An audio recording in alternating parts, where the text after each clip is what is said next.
Good morning. Today is Friday, June 5th, and your President Donald Trump is waking up at the White House. At 8 o'clock this morning, he will be beginning his executive time. At 11 a.m., he has a policy meeting. At 2:50, he will be participating in a pre-taped interview. And then at 4 o'clock, he will be participating in a roundtable on American agriculture. And at some point this afternoon, he will be leaving D.C., headed to Chippewa Falls, Wisconsin. Around the Twitter sphere, Robert Malone is sharing that the Department of Justice has announced that the Southern Poverty Law Center paid Klan members a monthly salary to stay in the KKK and recruit new leaders. Imagine a world that we live in that has so little racism that the Southern Poverty Law Center has to pay people to be racist. The Department of State is sharing ideological conditioning and two-tiered policing are glaring symptoms of civilizational decline. They must be rejected across the West. The United States sends our condolences to the family of Henry Novak and the people of the United Kingdom at this troubling time. As a reminder, Henry died in December, and this is just coming up right now because the body cam footage was just recently released. The Trump administration is putting every state on notice in a massive crackdown on Medicaid fraud. FTC Chairman Andrew Ferguson just announced that Hawaii has been officially decertified for failing to enforce the law and address the fraud problem plaguing the state.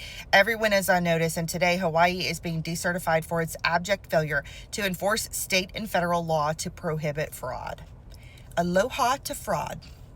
12-year-old Xavier Taylor from Maple Shade, New Jersey is fighting for his life in the ICU at Cooper University Hospital after a freak accident at baseball practice. A teammate's throw accidentally struck him in the neck on May 26, causing him to collapse and go into cardiac arrest. He remains in extremely critical condition on a ventilator and unresponsive.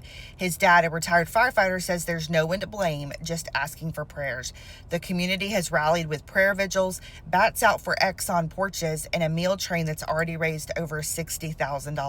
Please keep Xavier, Greg, and the whole Taylor family in your prayers. John Bolton, a prominent President Trump critic who once served as his national security advisor, plans to plead guilty to mishandling classified documents and will pay a $2.25 million fine as part of a deal with federal prosecution. I do believe he will also be serving some jail time in this plea deal. Rodney Smith Jr. is asking to mow the White House lawn for America's 250th. He was born on July 4th, founded Raising Men and Women Lawn Care Service in Huntsville, Alabama to provide free yard work for the elderly, disabled, single parents, and veterans. He started after helping a struggling neighbor and grew it into a nationwide effort, including the 50-yard challenge where over 6,000 kids aged 8 to 17 mow 50 free lawns, earning upgraded shirts along the way. For America's 250th birthday, Smith was requesting permission to mow the White House lawn with his group using his flag-themed mower and hoping President Trump signs it for a veterans auction. Kids like Brian in Wisconsin and siblings in Florida keep the challenge thriving this summer. Y'all, there's so many tweets about this on Twitter right now that I had to do the summary because it's exploding. Rodney, I hope you get to mow the White House lawn. How exciting would that be? Last night, the U.S. Senate rejected the Save America Act as part of budget reconciliation in a vote of 48 to 50. It would have required voter ID and proof of citizenship nationwide.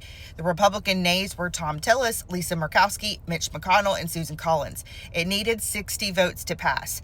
Y'all, 80% of Americans want voter ID in elections, and I do not understand for the life of me why Republicans control everything that's going on right now, and they can't manage to cross the finish line on this. Some of you need to be primaried. The water is on, the reflecting pool is reflecting, and DC is looking better than ever. We are so back. Y'all, that's it for me for today. Take care, have a great day, and I will see you tomorrow.